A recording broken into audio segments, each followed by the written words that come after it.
Sabi ni Balagtas sa Florante at Laura, ang taong magawi sa ligaya at aliw, mahina ang puso't lubhang maramdamin. Inaakala pa lamang ang hilahil na darat ni di na matutunang bathin. Munting kahirapay, mamalaking dala, dibdib palibhasay di gawing magbata. Ay bago sa mundo'y walang kisap mata, ang tao'y mayroong sukat ipagdusa. Napaka-lalim, pero mababaw naman talaga kung tutuusin. Madaling maintindihan. Dahil maraming pwedeng magbago sa buhay ng tao sa bawat sandali. Lugi ang hindi nag-practice mahirapan. Lugi ang hindi nasanay na magdala ng bigat. Kawawa yung pinalaki na hindi tinuruang humarap sa mga hirap sa buhay. Ang ating pag-aaral, bad news. Turuan niyo po kami, Panginoon, na mag-review ng mga katuroang dati na naming alam. Turuan niyo kaming bigyan ito ng mga sariwa, mga bagong application para lalong maging relevant sa aming pang-araw-araw na buhay ang iyong karunungang walang hanggan. Turuan niyo kami na harapin ang lahat ng mga dapat harapin sa buhay, lalong-lalo na yung mga tinatawag na bad news. Mangusap po kayo, palakasin niyo kami, paliwanagan. Sa ngalan ng iyong anak na si Jesus. Yung Maslow's hierarchy of needs, isang very basic idea na tinuturo sa psychology, proposes 5 levels of human needs. Namely, physiological or physical needs. Ito yung most basic needs for survival, including food, water, shelter, clothing, sleep, breathing. Yun ang pinaka-basic na need ng nilalang, yung kanyang physical survival. And then, safety. You don't only want to survive a moment, but you want to be generally safe for a long time, for life if possible.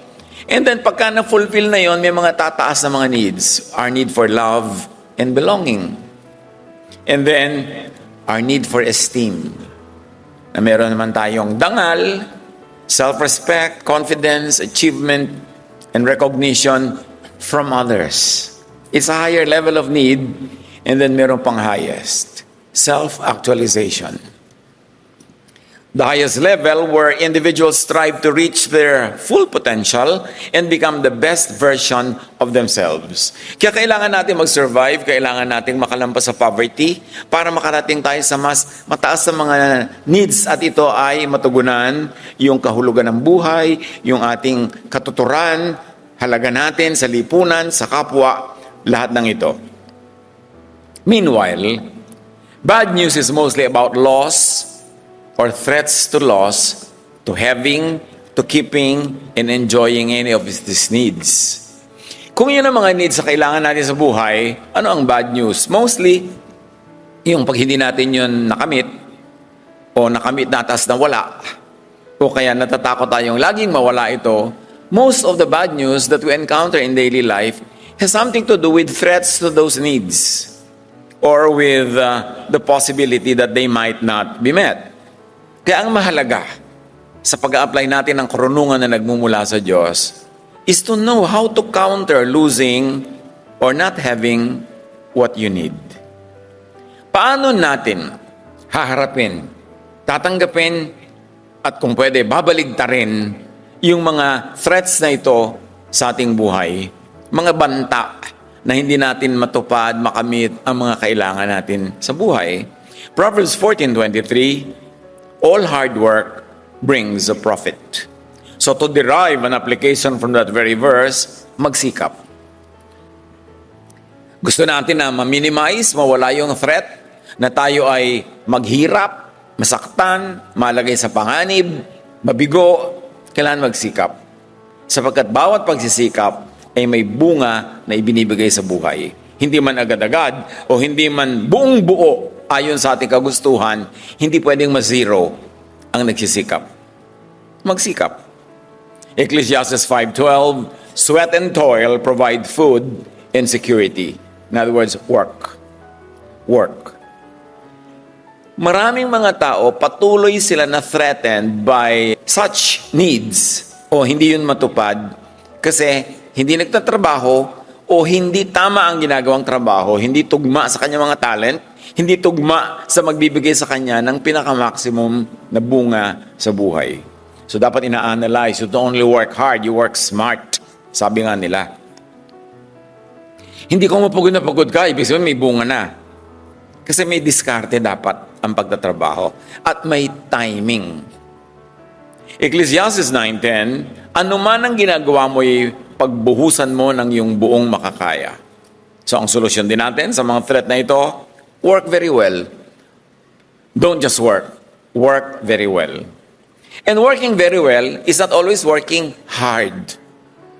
Dahil kita naman natin, ang daming tao sa paligid, hardworking, pero bakit ganun? Kulang at kulang pa rin, ikaw na kahos. Kaya you should not only work, but you should work well, you should work intelligently, and you should work well-timed. Tama rin ang timing ng ginagawa natin sa buhay. Dahil maraming banta ng kabiguan, ng panganib, ng gutom, ng paghihirap, may tinuturo ang Galatians 6:2. Carry each other's burdens. Help one another. Dumarating talaga yung time na matter kung gaano ka kagaling, gaano kaganda ang yung diskarte, na may mga kabiguan, may mga dumadating na mga sakit sa buhay. Kaya mahalaga na ma-develop natin sa simula pa lang is to help one another. Diyan malaking blessing ang family kung tama ang pagpapalaki at tama din ang attitude ng pinapalaki ng mga magkakapatid, kung may kapatid, at kung walang kapatid, mga magpipinsan o mga magkakaibigan, matuto sila sa simula pa lang to be cooperative, to be supportive. Ang unang-unang dapat tinuturo ng magulang sa mga bata ay magtulungan, hindi mag-compete. Hindi yung buti ka, pang ate mo, honor, ikaw dishonor. Ba? Ang ate mo nakukuhang maid of honor, ikaw maid of horror. Pag pinagko-compare nyo lagi ang mga bata, magiging competitive sila among themselves. Hindi nila matututunan to be cooperative. Ganyan din naman sa school eh. Kaya I'm not always a big fan ng may mga honor. Ito yung first honor, second honor. Dahil yung mga bata, magkakaibigan, formative years nila yan. Pag tama ang pag-handle nila dyan sila makakabuo ng friendships that will last a lifetime. Yung mga kababata mo, kasama mo sa iyong paglaki, dyan ka pwedeng humugot ng maraming lakas sa darating na mga panghihina sa hinaharap. Pero kung tuturuan natin sila lagi mag-compete, maglabanan, makipagtalo sa isa't isa, anong baon-baon nila sa buhay nila? Kaya mahalaga yung attitude. Help one another. Help helpers. Kung nakikita natin na mayroong mga taong matulungin, tulungan natin sila, suportahan natin. Ito pala ang galing-galing na tumulong sa kapwa, bigyan natin ng mga tools, ng mga supply, para makatulong pa siya ng makatulong, para nagmumultiply yung kaya niyang itulong at itulong sa kapwa. Again, why does Scripture emphasize helping one another? Because it's one of the solutions to this nagging problem of humanity: insecurity, danger, want, poverty, failure, and pain. 1 Thessalonians 5:11, palakasin ninyo ang loob ng isa't isa. Merong gustong mag-business, palakasin mo ang loob. Of course, intelligently, hindi naman yung pinapalakas mo ang loob na wala naman palang intelligent foundation yung sinasabi mong pampalakas ng loob. Pero encourage people. People need encouragement. Kaya kung ikaw talagang gusto mo mag-shopping, ang isama mo yung solsol. Para matuloy ang shopping mo kasi pinapalakas yung loob mo. Pero kung ayaw mo matuloy, ang isama mo yung, kailangan mo ba yan? Yung mga ganun, mga kontrabida sa shopping, para ka matuloy. Kasi madalas, hindi natin napapansin, yung ibinubulong sa atin ng kapwa, ng kasama, yun ang sinusunod natin. Lalo kung hindi tayo decided what to do, open na open tayo to be led or misled. So, palakasin ang loob ng isa't isa sa paggawa ng tama. Sa pagpapaunlad sa sarili, sa pagpapalakas sa sarili. Pag yan na ituro natin sa mga bata, Napakagandang pabaon yan sa kanilang pagtanda. Ngayon naman, hindi na uso masyado yung maraming kapatid, so dapat ilapit nyo yung mga anak sa mga pinsan. Paano ilalapit sa mga pinsan kung yung mga magulang, yung magkakapatid, magkakalayo ang loob? Kaya ministry din natin sa ating mga anak, sa ating mga apo, na tayo magkakapatid, lalo yung mga may edad na magkakapatid, magkasundo-sundo, para nakakagawa kayo ng social network na panglaban sa bad news.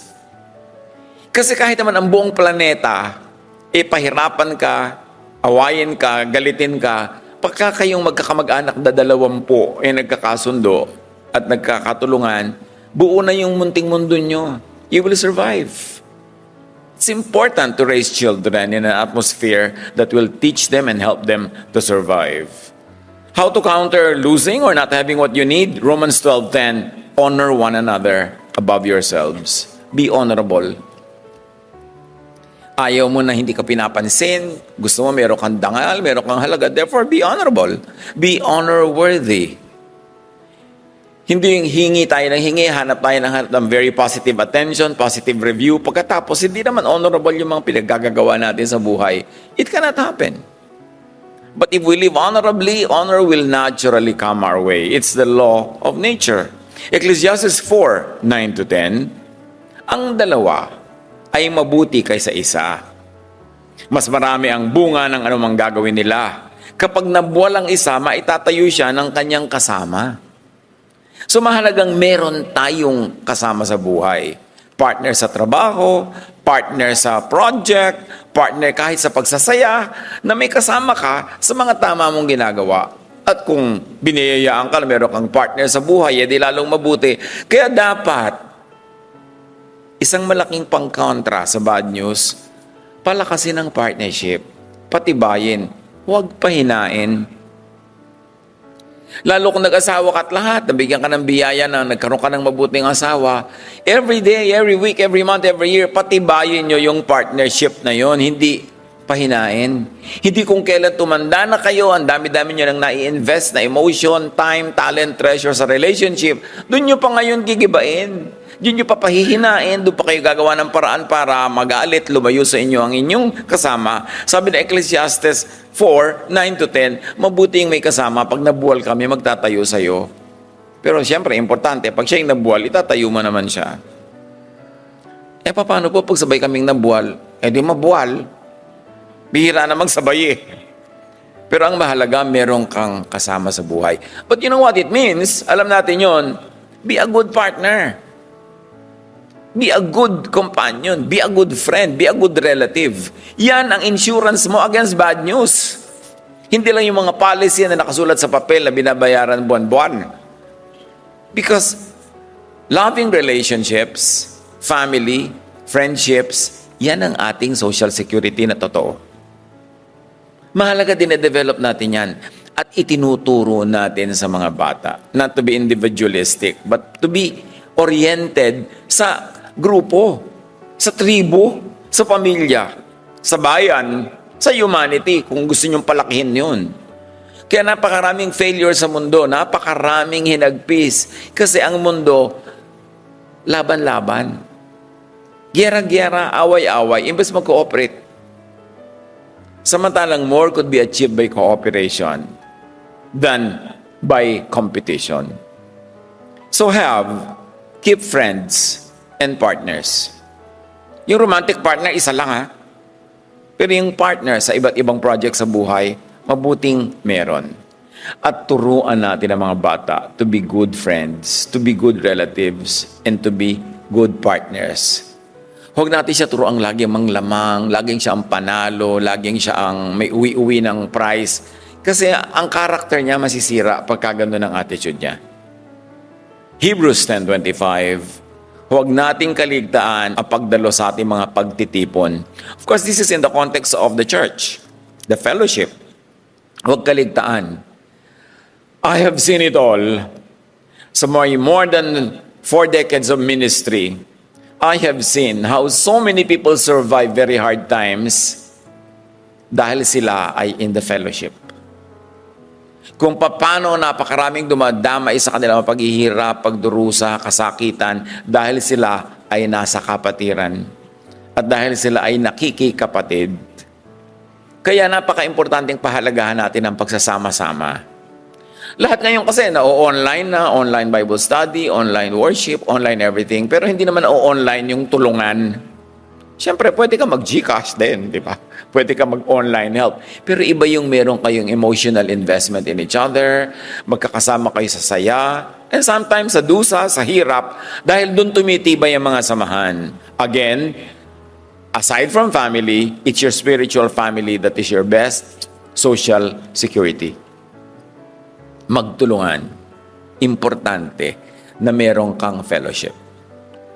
Kaya natin binreakdown ang ating pagkalaki-laking bulwagan na libu-libong mga tao ang dumadalo. Pero gano'ng karami na doon yung nakakausap mo, nakaka-fellowship, nakakapalagay ang loob, nakakasama ka sa kanilang mga celebration at sa kanilang mga luksa din naman at mga libing. Kaya natin ginawa yung ating mga mini bulwagan. Para yung malaking bulwagan ma-breakdown into smaller groups where people can actually grow in their fellowship in a smaller setting. And even this mga mini bulwagan, we have broken down into mga sambahay para may mga maliliit pang grupo, bahay-bahay. Meron din namang online kasi marami mga tao. Nasa malalayong lugar, itong Pilipinang to, kaisa-isang Pilipinang nakatira sa isang village sa Norway, meron tayong mga online na mga fellowship para meron din naman siya kasama, karamay, maski online. Lahat ng yan ngayon, importante, hindi sila magkakalaban. They are all tools in trying to bring the fellowship to reachable levels. Bilang inyong pastor, ang gusto ko bawat isa sa atin, yung mga kapalangayang loob ng mga kapatiran. Meron kayong nasasamahan, may sumasama sa inyo. Pag nagkakasakit kayo, may mga dumadalaw naman, kung gusto nyo lang dalaw. At kayo din naman, syempre, dadalaw. Nagtutulungan tayo dahil maraming potential bad news sa buhay.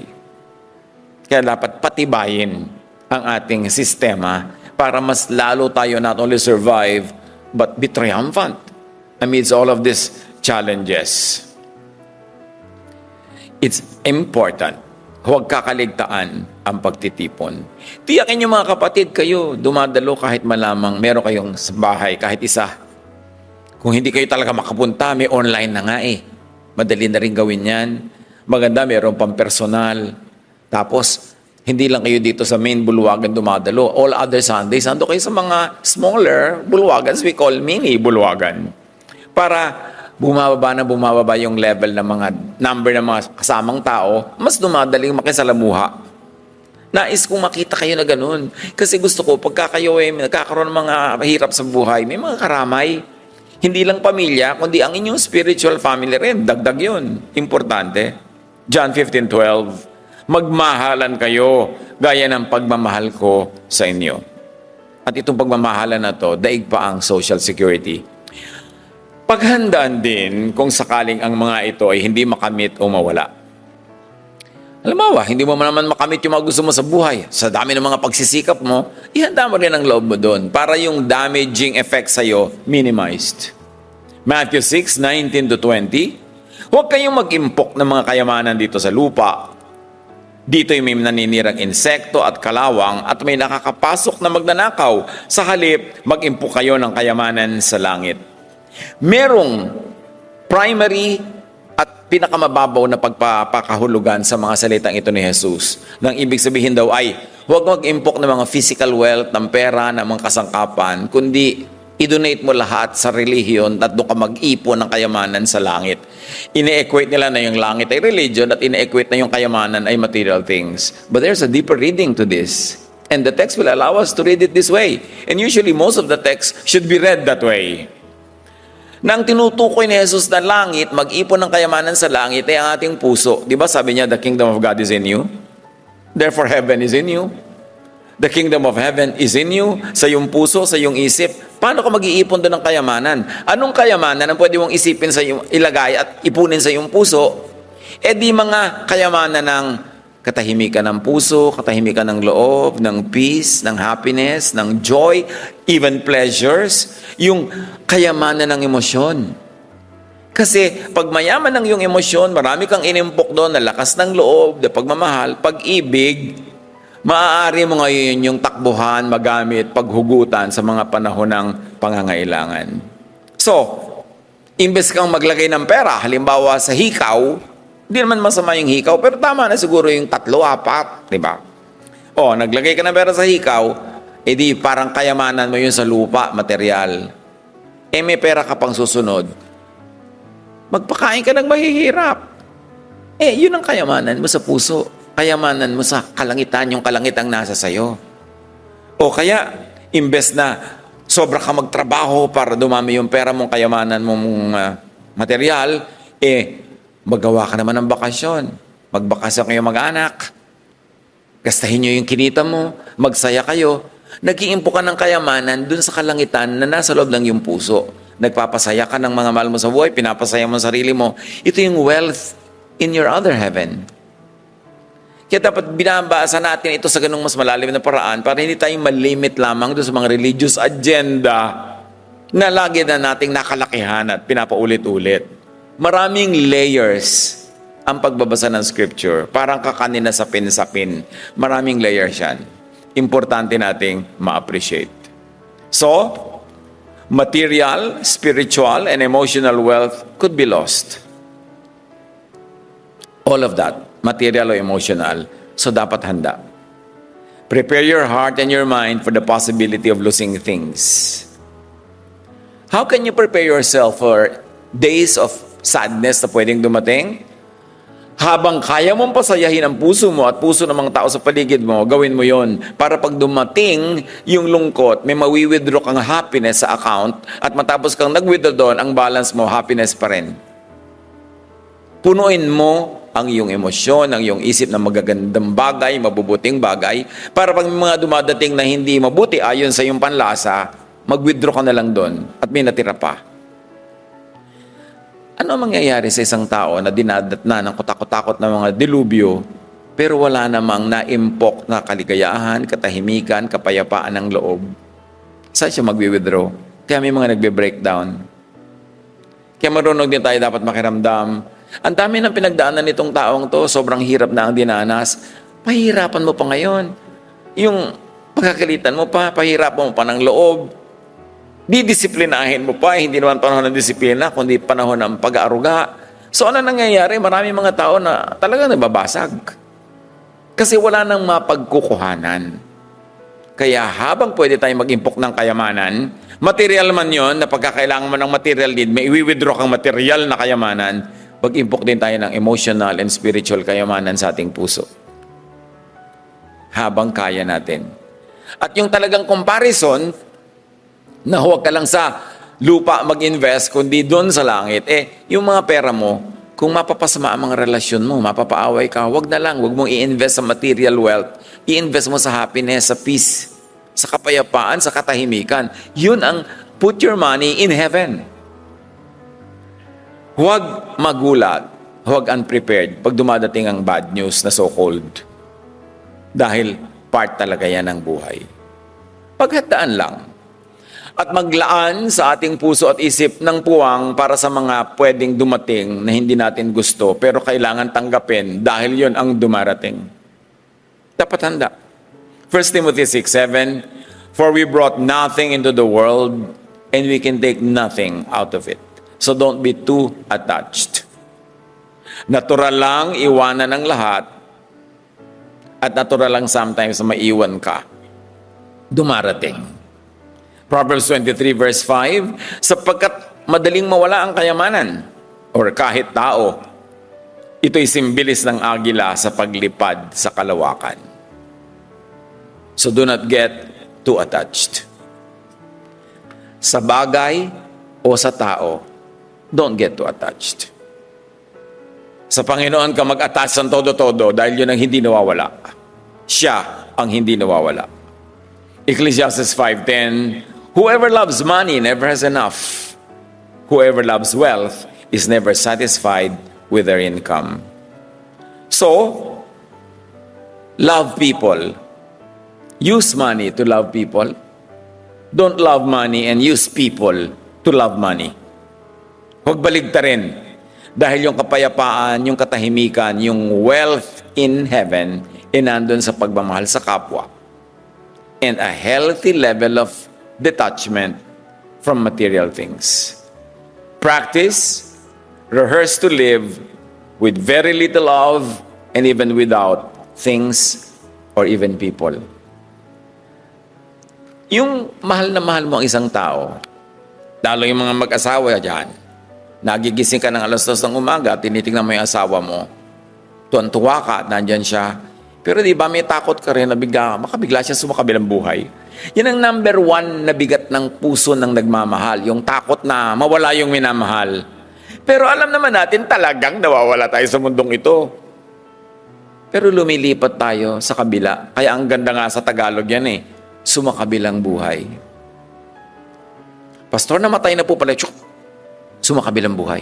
Ay, sumakabilang buhay na po pala ang nanay ko. Okay, tamo, di masaya ka pa. Dahil sumakabilang buhay na, pumunta na sa Panginoon. Sabi mong namatay, malungkot naman yung word. Kasi meron naman tayong eternal life. Namamatay yung katawan, pero hindi yung spirito. So dapat, no matter how attached you are to someone, mag-iwang ka ng buwang na darating ang panahon, siya o ikaw ay mauunang kukuhanin. So, ihanda mo ang loob mo doon. Hindi mo yun gusto, pero alam mong nangyayari yun. So, dapat meron kang paghahanda. Para pag dumating, hindi shock. Hindi naman talaga nauubos yung shock na yan. Meron talaga at meron. Pero at least, hindi yung to the point na nagiba ka. Dapat may paghahanda. Handa ka na may tao dyan, handa ka rin na wala ka, nakasama. Handa ka na mayroong mga kayamanan, at kahit ayaw mo, ay pwedeng handa rin ang kalooban mo kung mabawasan ito. O, in extreme cases, mawala. Tulad ng nangyari kay Job. Philippians 4:11-12. Alam ko kung paano maghikahos. Alam ko rin kung paano managana. Natutunan ko na ang sikreto kung paano masyahan sa anumang kalagayan sa buhay. Yan ang taong secure. Yan ang taong hindi kayang gibain ng bad news. Kasi pinaghandaan, nakalaan ang kalooban, at lalo na kung may practice. Kaya isa sa mga pinakamatalinong pagpapalaki ng mga bata, practicein silang mahirapan. Napapansin nyo ba, especially kung may edad-edad na kayo at marami na kayong range of time to study people, most often, not always, ang mas mabubuting anak, yung mga laki sa hirap. Kasi sanay sila, alam nilang ibig sabihin ng mahirapan, therefore meron silang sensitive spirit. Pero pag pinalaki mo sa sarap, minsan yun namang hindi marunong tumanaw. Minsan yun ang insensitive. Kaya kailangan may practice. Kahit kayo may mga batalyon-batalyon na house staff, bibigyan nyo ang mga bata ng household work. At huwag nyo sabihin household chores. Parang negative agad Sabi nyo, household pleasures. Anak, ano household pleasure mo ngayon? Maghugas po ng plato. Wow, sige, enjoy it. Kahit hindi kailangan dahil may ibang gagawa. Hindi kailangan ng bahay nyo, pero kailangan ng bata na meron siyang duties. Meron siyang pananagutan. Meron yung napakalaking bahagi sa character development. Tingnan ninyo yung maraming mga lumaking hindi naghugas ng plato. Hindi naman lahat Pero tingnan nyo, bunga. Importante na gumagawa ang tao. Siyempre, hindi lang naman paghuhugas ng plato pinag-uusapan natin. Mga pananagutan sa buhay. Strengthen. Fortify your heart and mind. Palakasin at ihanda ang loob.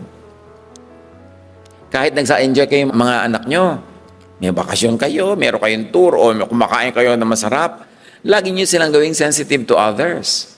Yung ang sarap ng kinakain nyo sa restaurant, tapos makikita ng mga anak nyo na ino-order nyo ng pauwing pagkain yung waiter. Bawa, matanong mo yung waiter, anong paborito pagkain ng mga anak mo, ng asawa mo? Among mga pagkain dito sa mesa, ay yung pong ganyan. Tapos o-order ka, take out, yung pala para sa kanya. Nakikita ng mga anak nyo na nagkikare kayo sa iba, hindi lang kayo marunong magbusog sa sarili, kundi iniisip nyo rin yung mga hindi nabubusog o yung mga kinukulang.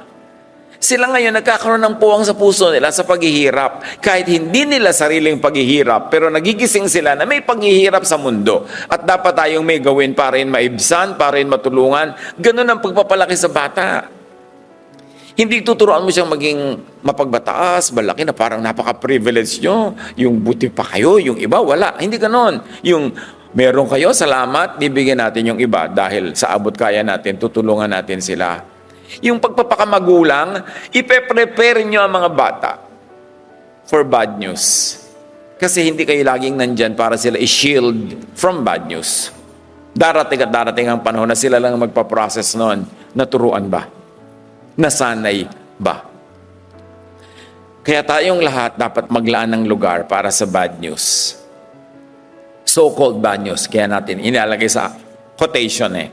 Kasi ang totoo, wala namang totoong bad news. Wala namang bad weather. Kaya, sa mga newscast, napakasama po ng panahon. Ha? Paano naman nagkaroon ng moralidad ang panahon?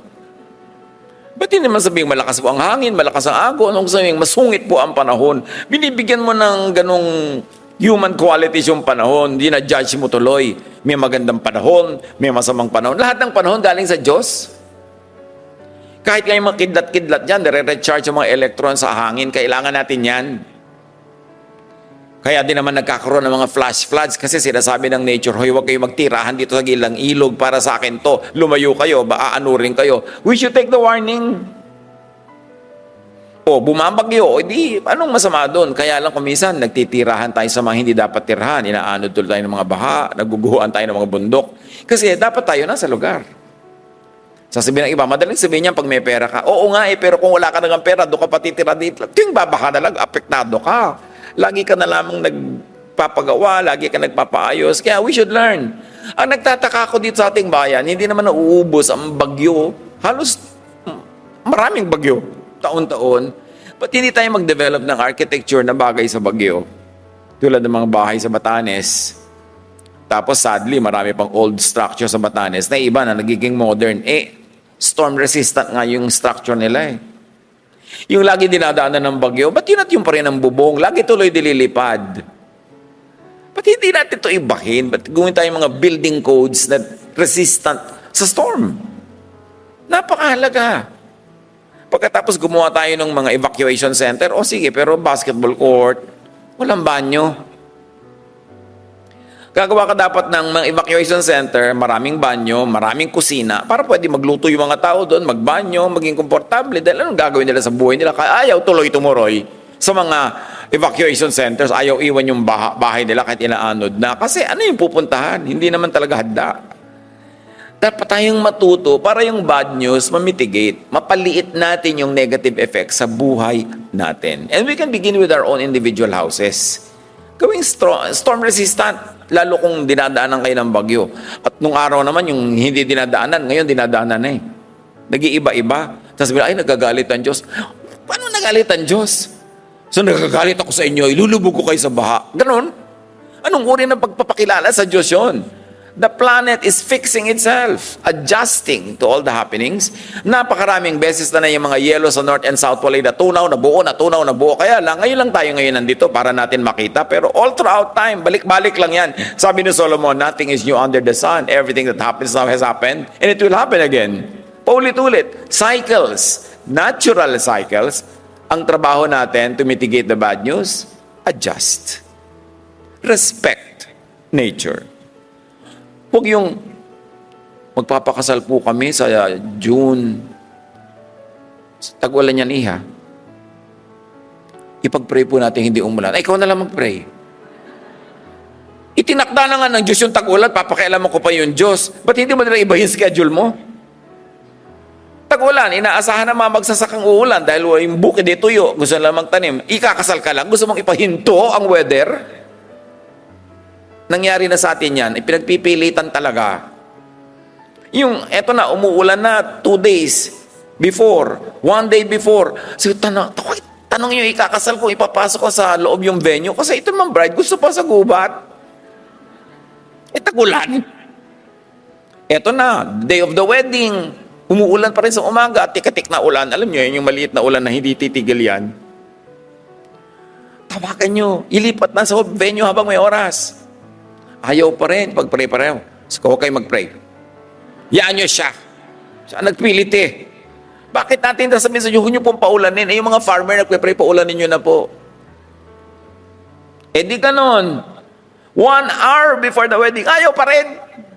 Eh ayaw tumigil ang ulan, so wala na silang oras. Inilipat na lang sa loob nung may bubong na kung ano-ano, gulo-gulo. Kasi bakit ka lalaban sa panahon? Tapos tatawagin mong bad weather. Bad timing ka. Yun ang dapat mong isipin dyan. Kaya napakalaki sa akin yung issue yung pag may magpapakasal, tapos tag-ulan, meron pa tabig dagat. Dumadating yung bride, akala mo vinta yung belo niya dahil tinatangay sa ko, Diyos ko, huwag niyo po tangayin itong babae ito sa hangin. Dahil ang lakas, ang laki-laki ng belo. So, bakit ganun? Kailangan mag-adjust ka para minimize ang bad news. Kailangan handa tayo. So, huwag na tayong maunang sumuong sa panganib. Tapos magpe-pray tayo habang nandun na sa panganib, natanggalin yung panganib. Quietly, peacefully, tanggapin ang bad news bago pa man ito dumating. Kaya nga kahit na yung mga wedding plans, kasi iba na ngayon yung weather, medyo erratic, di ba? Naiiba kasi yung schedule na eh. Maganda ka, lalo kung mga garden wedding na pwedeng umulan o humangin during your wedding. So, magpagawa ka ng traje de bodang kapote para weatherproof ang ating event. Yung sapatos mo, bota ang isuot mo para kahit ano tuloy. Alam nyo, naranasan ko na yan, mga bride, mga bridesmaid, tumutusok ang mga heels nila sa putik. Ang hirap-hirap bunutin. Hanggang ang nangyari, talagang nagyapak na lang sila. Meron pa, and I'm sad to even tell you this, but it happens para maiwasan nyo, kayong mga maarting bride. May babae pa, gumulong pababa ng hagdan yung bride. Eh kasi gusto pa niya matarik na hagdan ng lalakaran niya para yung belo niya maganda ang laglag. Siya ang nalaglag. So, sasabihin niyo, bad news. Kailangan makisama ka sa kalikasan. Philippians 4:6-7. Huwag kayong mabalisa tungkol sa anumang bagay at ang kapayapaan ng Diyos na hindi kayang maunawaan ng tao ang siyang mag-iingat sa inyong puso at pag-iisip dahil sa inyong pakikipag-isa kay Kristo. At yung pakikipag-isa na yan kay Kristo, kasama na yung pakikipag-isa sa nature. Kasi ang Diyos naman ang lumikha ng nature eh. So ibagay mo rin yung okasyon mo, yung bahay mo, sa lugar, sa weather, sa panahon. 2 Timothy 1:7, For God has not given us a spirit of fear, but of power. And the spirit of power entails having a spirit of wisdom.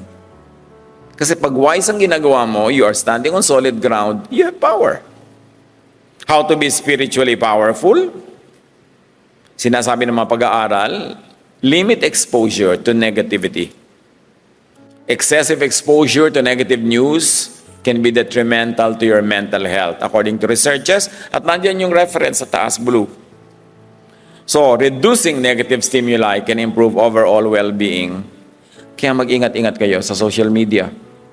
Mag-ingat-ingat tayo sa lahat ng online kasi ang dami diyang negativity. Sobrang dami.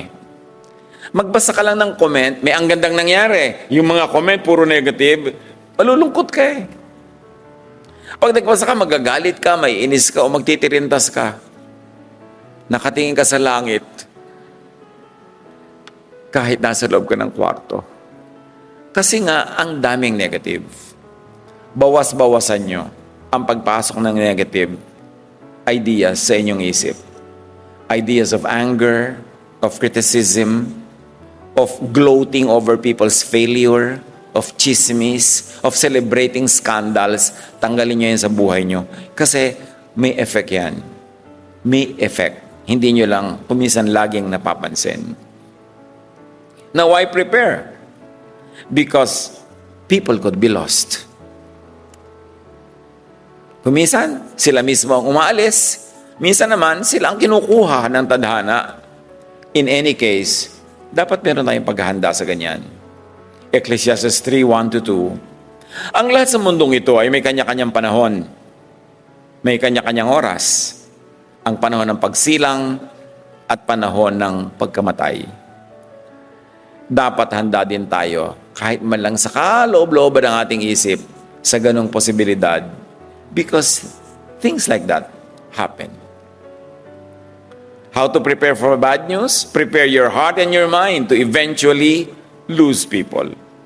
Whether they leave us intentionally or they are taken away. Prepare your heart and mind to possibly lose people earlier than anticipated. Kaya mahalaga, mahalin mo na ngayon kasi hindi ka sure na nandyan ka pa bukas para mahalin siya o nandyan pa siya bukas para tanggapin ang pagmamahal mo. So gawin mo na ngayon para hindi ka regretful pag nangyari. Isa sa mga pinakamabibigat na damdamin pag mayroong yumao o sumakabilang buhay ay yung may regret ka na iniisip-isip mo, you could have done more, you could have loved more, you could have taken care of the person, tapos wala ka na magagawa. Yun ang mabigat. Iiwas nyo ang inyong mga sarili sa ganong pagsisisi. Gawin nyo na ang lahat ng pwedeng gawin para kung dumating ang panahon na siya ay kinuha na at sumakabilang buhay, malungkot ka lang dahil namimiss mo pero wala kang daladalang pagsisisi. Ngayon, kung mga nangyari na o nawala na, nagsisisi ka ngayon, ano pang magagawa mo ay wala na. So, move on at magmahal ka na lang ng ibang nandyan pa. Doon ka na lang bumawi para ka makabawi. Apply this your own way kung paano ihahanda ang puso. John 16:22, Now is your time of grief, but I will see you again, sabi ni Jesus, and you will rejoice, and no one will take away your joy. And the beautiful thing about eternal life is that those who are in the Lord are kasama sa usapang ito. So yun ang pinakamagandang paghahanda. Maghanda tayo sa kabilang buhay. Manalig kay Jesus. Tanggapin ang kanyang mga katuroan, ipamuhay ito. Umibig sa kapwa. And then, when you are taken away, meet your God face to face. Yun ang importanteng nagpapatining ng ating loob, nagpapatahimik ng ating puso. 1 Thessalonians 4:13, Nais naming malaman ninyo ang katotohanan tungkol sa mga namatay na upang hindi kayo magdalamhati tulad ng mga taong walang pag-asa. Sabi, dapat alam nyo na may pag-asa kayo. Kung kayong mauna, silang mauna, may pag-asa tayo lahat na nabubuhay na mayroong eternal life. Dapat meron tayong eternity mindset na dumadaan lang tayo sa mundong ito. Hindi talaga tayo taga rito forever. That when we die, the spirit returns to God, the body returns to the ground. So when the body is being buried under the soil or being cremated o anuman ang proseso ninyo ng pag-handle sa katawang inaiwan ng yumao, hindi kayo masyadong malungkot na siya yun. Kasi hindi siya yun. Siya ay ang kanyang espiritu. And the spirit departs from the body and returns to the Lord. Malungkot talagang isipin, ayan na siya, ayan ang nanay, ipinapasok ko sa ilalim ng lupa. Hindi yan ang nanay nandun na sa piling ni Jesus. Yan yung baro ni nanay na hinubad na niya. Sad tingnan, pero dapat overly sad. Dapat naintindihan mo ang relasyon ng mga bagay-bagay, lalong-lalo na yung pagkakaiba ng espiritu at katawan. Katawan lang yung, actually hindi naman namamatay ang katawan nare-recycle, bumabalik sa lupa, nagiging minerals, diba? Bumabalik sa kinakain ng papaya, na ugat ng papaya, diba? Nagkakaganito, nagkakaganon. Pero hindi siya yung nanay mo, siya lang yung katawan. Pagka tayo namamatayan, alalahanin natin yon, yung hindi siya yan, wala na siya dyan. Parang yung mga babae nagpunta sa libingan ni Jesus, sabi ng anghel, He is risen, He is not here. So dapat din pag kami ataul, may malaki dong karatula. Sabi ng nanay, I am not here. I have risen with the Lord. Hindi yung sobra katuloy na ninimdim pagka-attached ka doon sa material, doon sa body. Have a deep, anchored, stabilizing understanding of eternity and eternal life. We are spiritual beings. Understand eternal life in theological terms, and if you like to add, understand eternal life in quantum terms. Kasi napakaraming tanong na hindi masagot ng theology, na nasasagot ng quantum. At kung magiging masaya kayo sa mga sagot na yun, edi mabuti, nakinabang kayo at sumaya kayo. Kung ayaw nyo naman, di wag. Pero mabuting buksan ang ating isip sa maraming mga paraan ng pag-unawa sa the same thing. Practice, rehearse to live with very few people and sometimes even without other people because it can happen. Huwag iasa sa iba ang iyong ligaya. Dapat ikaw ang gumagawa ng iyong ligaya sa tulong ng Panginoon. Kung may mga nagvo-volunteer, merong ready, willing, and able tumulong, edi good. E paano kung wala? Alam nga namang maglupasay ka dyan. Pick up your life and move on. Galatians 6:5, for each will have to bear his own load. Yun ang katotohanan ng buhay. Kanya-kanya tayong pasan ng mga naka-assign sa atin o nahulog sa atin ng mga pasanin. Nakakatulong-tulong lang tayo, nakakapagpagaan, but it is the primary player who will carry the load. So dapat ihanda natin ating loob at ihanda natin ang loob ng ating mga anak, mga apo, para hindi sila gumuho pag nagdala sila ng load. Spending time with friends and family is one of the most effective coping strategies sa bad news.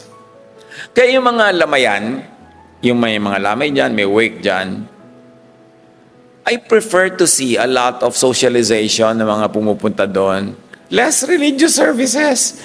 Kasi puro religious services, oras-oras, araw-araw, gabi-gabi. Yun din naman nang yun ang matidinig mo, wala naman bago, may bago ba?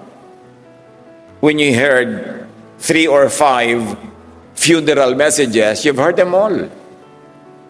Recycle ang lahat. Tapos yung iba pa darating, ay, may service, mamaya na tayo bumalik. Kasi ayaw nila dumalo. O kaya, uy, may service daw, alisan na tayo, baka tayo abutan, mahaba yan. No? Takbuhan na yung mga tao. Eh, kung ang lamay yung mga kwentuhan, nagkikita-kita kayo ng mga magkakamag-anak, mga magkakaibigan, yun ang meron talagang relief, yun ang meron talagang comfort, yun ang meron talagang therapy. Kaya lagi kong sinasuggest, pag dumadating ako sa mga lamay, makikialam ako ha. Sige po, pastor. Eh, pastor ka kasi, pinapayagan ka makialam. Pagharap-harapin niya mga silya na yan, huwag magkakatalikuran. Pagharap-harapin niya ang row 1 and row 2, row 3 and row 4, para yung mga uupo dyan, nagkukwento, ang hirap-hirap ka, lumingo, nakikipagkwento ka, nakaganon ka, di ba, gano'n sa mga punerarya. So, even the architecture and even the arrangement of the chairs will affect your coping. Eh lahat tayo siyempre namatayan, nakakaroon tayo ng comfort na pag-usapan yung mga buhay natin together with the departed or among ourselves. So we should encourage a lot of that sa mga funerals. At kung minsan mga kapatid, kahit ako, di ba sabi ko yung mga bad news, yung mga sadness, i-minimize. I'm 70. I have seen enough funerals. Marami na ako nailibing. Marami na akong na-officiate ang mga libing, mga lamay, mga ganyan. Ang dami-dami ko na dinilang lungkot. Kaya ngayon, as much as possible, I say, graduate na ako sa mga lungkot overload. So, excuse na muna ako sa lamayan. I send my prayers and my love and the flowers even. Pero, gusto kong magpahinga muna sa ganyan mga lungkot. So, hindi lahat ngayon ng mga patay pinupuntahan ko. Hindi dahil I don't care, but because I have to protect myself from sadness overload. Eh, kakalibing ko lang ng isa kahapon, may libing na naman, meron uli bukas. I mean, it will find a way of affecting people, no matter how religious you are. Kaya kailangan pinoprotect mo rin ang sarili mo sa ganung mga bagay. Kaya uunawain niyo rin yung mga kapwa. Na kung minsan ayaw na nilang tumingin doon sa kabaong kasi nakakalungkot.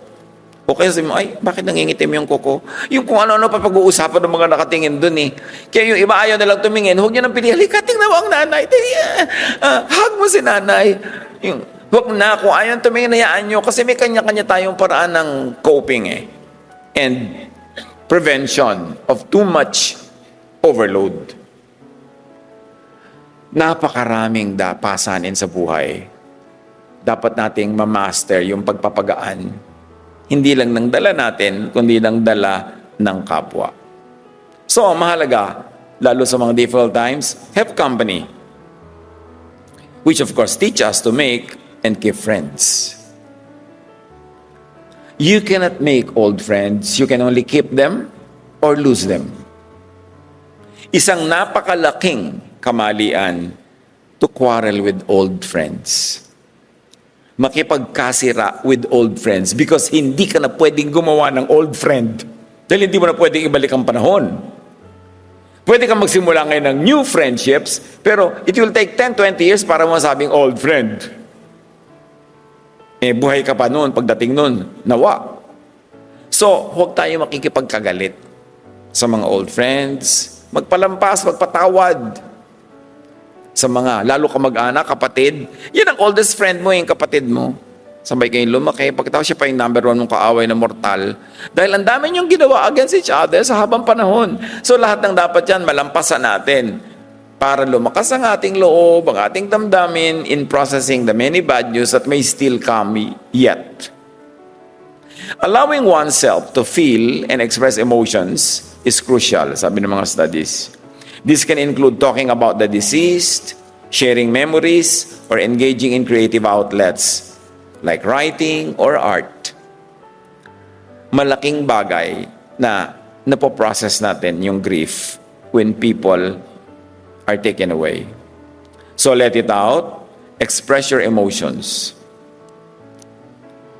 Meron naman, bakit ano itinuturo ng relihiyon? Huwag kang iiyak, Christian ka. Yung, huwag kang magpapakita ng lungkot, Christian tayo, nandiyan ang mga sister. Ano? So, kung mo Christian ka, hindi ka marulungkot. Magsasaya ka dahil namatay yung nanay mo. Dahil Christian ka. Anong uri ng katuruan yun? Si Jesus nga, wept. Ikaw pa. Minsan, nasa isa akong libing, yung mga namatayan, alam kong pigil na pigil. Sabi ko, lumapit ako. Sabi ko, iyak. Sabi, napatingin sa akin, pwede? Siyempre. Iyak. Naku po, magulgol. Yung mga kapatid, naghagulgulan na lahat. Yun naman pala gusto nilang gawin lahat. Nagpipigil lang dahil nandun ako. Imagine, nandun ka, yung mga tao, pipigilin ng emosyon nila dahil huhusgahan mo sila na makasalanan, mahina ang espiritualidad. What religion damages? Diba? That kind of humanity. Weep if you have to weep. Because Ecclesiastes says there's a time to rejoice and a time to weep. So let it out. Express your emotions. Studies also say that engaging in activities that honor the memory of a loved one can be therapeutic. Kaya mga iba nagtatayo ng mga foundation, nagaganyan, gumagawa ng mga pang-alala sa mga yumao. Prestige, honor, and all those high-sounding things could be lost. That could be bad news if you are not ready. Prepare your heart and mind for the possibility of not having, or not even receiving, or losing prestige, honor, importance. Kung nagkatikim ka ng konting prestige, konting honor, tapos nawala, edi sa pasalamat ka, at least naranasan mo. Kung hindi mo pa nararanasan, edi handa mo ang sarili mo, gawin mo deserving ang sarili mo, at kung hindi mo pa rin maranasan, maghintay ka. Pero dapat hindi mo siya sobrang pahalagahan. Luke 14, 8-9, turo ni Jesus, kapag inanyayahan ka sa isang kasalan, huwag kang uupo agad sa upuang pandangal. Baka may inanyayahang mas kilala kaysa sayo. Baka lapitan ka na nag-anyaya sa inyong dalawa at sabihin sa'yo, maaari bang ibigay mong upuang yan sa taong ito? Sa gayon, mapapahiya ka at doon ka uupo sa pinakaabang upuan. So, huwag mong bigyan yung sarili mo ng halaga. Hayaan mong iba magbigay nun. Para hindi ka napapahiya kung hindi ka suportahan sa iyong self-glory. And do not get too attached to prestige. Icing lang yan. Hindi yan yung cake. Kung nagkaroon ka ng prestige, pamisa-misa, hindi, salamat. But don't destroy relationships para ikaw yung magka-prestige above others. Or at the expense of others. Again, ang pinakamahalaga pa rin to prepare for bad news is to have strong relationships. Hindi prestigious positions. Luke 14:11, sapagkat ang nagmamataas ay bababa at ang nagpapakumbaba ay itataas. Huwag mong or huwag niyong sobrang itaas ang ayaw niyong ibaba ng iba. Kung ayaw niyong ibaba ng iba yung anak niyo, huwag kayo ang magtaas. Hayaan nyo sila. Kasi pag puri ka ng puri sa anak mo, pipintasan ng iba. Kaya ikaw na mismo ang maglagay sa anak mo sa tamang lugar para hindi siya ibaba ng iba dahil sobrang mo tinataas. Kung minsan yung asawa mo yung ginaganon mo, kung sino man, hayaan mo yung iba ang pumuri. Practice, rehearse to live with very little of or even without importance, without the trappings of prestige. Colossians 3:2, ang mga bagay na panlangit ang isaisip ninyo, hindi ang mga bagay na panlupa. Kasi mga bagay na panlangit ay hindi nawawala. Again, you may define langit as yung napakalayong lugar na yun na may mga ulap-ulap, doon ka maglagay ng kayamanan, or yung langit sa puso mo. Mas pahalagahan mo yung ligaya ng iyong puso, katahimikan ng iyong loob, kapayapaan mo sa iyong kalooban kesa sa mga panlabas na mga pagpapapuri sa sarili. Recognizing and validating your emotions is crucial. Kaya huwag tayong magpanggap. Huwag nating itago yung mga emotion natin dahil tayo Christian, dahil tayo taga-church, dahil diakonisa ka, dahil leader ka, dahil teacher ka, tao ka. Alam yun ng Diyos, tinatanggap yun ng Diyos, at gusto ng Diyos na mahalin ka bilang isa kang tao, hindi isang Diyos-Diyosan. So express grief if you are grieving. Grief is not limited to the loss of a loved one. It can also encompass the loss of status, reputation, or even identity. Ang pinakamagandang gift na maibibigay natin sa kapatiran is the gift of freedom to be expressive of themselves, to accept whatever is happening in their lives, and to process them honestly.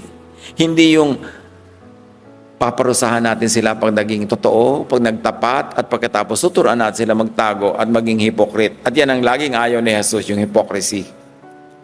Ang sugat ay dapat ilantad para magamot, hindi dapat takpan dahil magnanana pag tinakpan mo. Allow yourself to feel sadness, anger, or confusion without self-judgment. Isa sa mga pinakamahirap na dalhin yung self-judgment. Cut the guilt trip.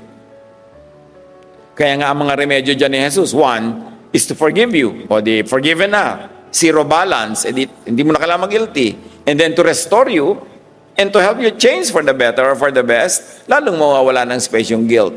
But yung pagpapagilty, hindi ang trabaho ni Jesus. Ang pagbibigay ni Jesus ng kapatawaran, kapayapaan ng loob, self-acceptance, yan ang regalo ni Jesus. Guilt-tripping, yan ang hampas ng mga Pharisees sa kanilang mga followers. Dapat nating kilalanin yan at tanggihan sa buhay natin na pagpasanin tayo ng mga needless guilt na danila na ni Jesus sa Kalbaryo. Napakahalaga na ibigay natin kay Jesus yung ating mga kulang dahil siya ang pumupuno. At huwag natin laging pakinggan at usigin tayo ng mga religious self-righteous na walang ginagawa kundi tayo pagiltihin. Kilalanin. Understanding what specifically caused the loss of prestige or honor can help you process your feelings. This might involve reflecting on personal choices, external circumstances, or societal pressures. Sa maliit at malaking bagay, nakakaranas ang marami sa atin ng ganito, loss of prestige. Kahit kapraso yung prestige na yun, nangyayari pa rin yun. So dapat, handa tayo doon para hindi tayo sobrang nakakalog. Now, how to prepare for bad news? According to Francisco Baltasar, doon tayo nagsimula. Doon tayo magwakas. Galing sa Florante at Laura. Paano ihahanda ang sarili, lalo ang mga bata, sa maraming dagok ng buhay, sa maraming challenges at possible hirap? Sabi niya, pag-ibig ang ako'y aking nakilala, di dapat palakhin ang bata sa saya. So ang tunay na pag-ibig sa anak ay hindi pag-spoil na lagi na lang siya masaya. At sa katuwa ay kapag namihasa, kung lumaki walang hihinting ginhawa. Pag sobrang sanay, sasaya lang, hindi yan magiging comfortable pagdating ng araw kasi hindi siya equipped. Sapagkat ang mundo'y bayan ng hinagpis, mamamaya'y sukat tibayan ng dibdib. Ang laki sa tuwa'y walang pagtitiis, anong ilalaban sa dahas ng sakit. Ano nga naman, wala kang inoculation, wala kang preparation for infection, so ang dali-dali mong ma-infect. Sabi ng Proverbs 13:24, the one who loves their children is careful to discipline them. In Proverbs 22:6, start children off on the way they should go, and even when they are old, they will not turn from it. Sanayin na ang bata sa maganda niyang lalakaran, at paglaki niya, kahit hindi ka na kumibo, hindi ka na magnag dyan, instilled na sa kanya yon. Yun ang magaganap. Kung lumihis man konti, pero may siyang major trajectory na naituro mo na nung bata pa. Sabi pa ni Balagtas, ang context kasi ng tula na ito ni Balagtas, si Florante, batang prince na ipinapadala sa boarding school in a faraway kingdom. Ayaw ni Florante, dahil spoiled siya sa kanilang palasyo, prinsipe siya doon, lahat ng gusto niya nangyayari. Sabi ng tatay niya, hindi ganyan. Ipe-prepare kita sa tunay na buhay, so ipapadala kita sa malayo para ka matuto. Ang taong magawi sa ligaya at aliw, mahina ang puso't lubhang maramdamin. Inaakala pa lamang ang hilahil na darat may di na matutunang bathin. Hebrews 12:11, no discipline seems pleasant at the time, but painful. Later on, however, it produces a harvest of righteousness and peace for those who have been trained by it. Patuloy ng Florante at Laura, yun daw bata na lumalaki sa sobrang sarap, para ng halamang lumaki sa tubig, dahoy nalalanta, munting di madilig. Ikinaluluoy ang sandaling init, ganyan din ang pusong sa tuway maniig.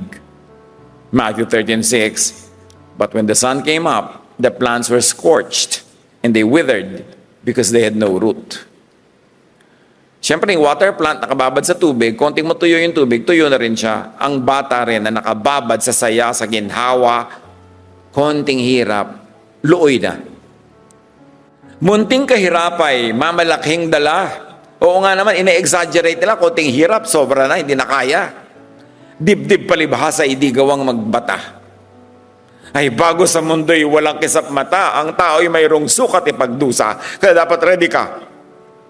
Every turn, there's a possibility of bad news. Ang laki sa layaw, karaniway hubad sa bait at muni. Sa hatol ay salat.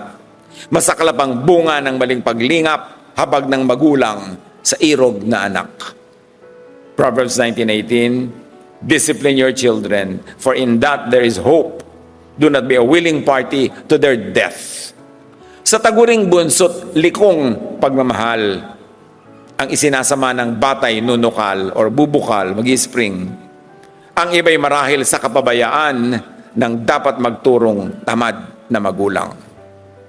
Proverbs 23:13-14, do not withhold discipline from a child. If you punish them with a rod, they will not die. Punish them with a rod and save them from death. Proverbs 22:15, likas sa mga bata ang pagiging pilyo, ngunit sa pamamagitan ng palo, sila'y matututo. Philippians 4:19, at buhat sa hindi mauubos na kayamanan ng Diyos, ibibigay niya ang lahat ng inyong kailangan sa pamamagitan ni Kristo Jesus. Bad news? Do not worry, because God cares. God knows and God loves.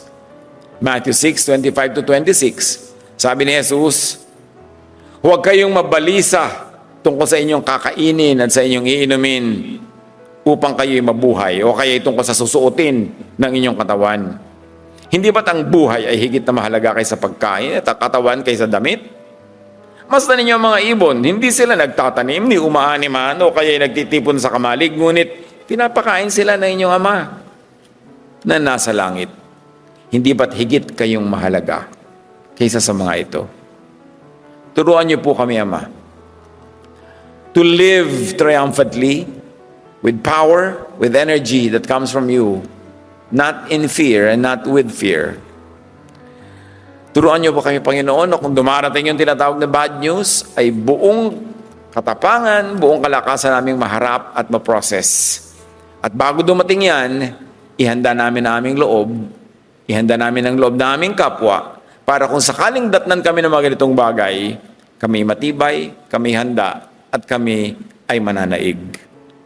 Pagbulay-bulayan natin mga kapatid ang lahat ng ito na ating diniscuss, tumahimik ang lahat sa presensya ng Diyos at isipin kung saan-saang bahagi ng ating buhay tayo dapat bang magdagdag ng paghahanda sa ating kalooban at maging sa physical preparations para hindi tayo nakakalog ng mga nangyayari sa ating paligid. Ama namin sa langit, patuloy niyo po kaming dagdagan ng kaliwanagan at karunungan para ma-apply sa buhay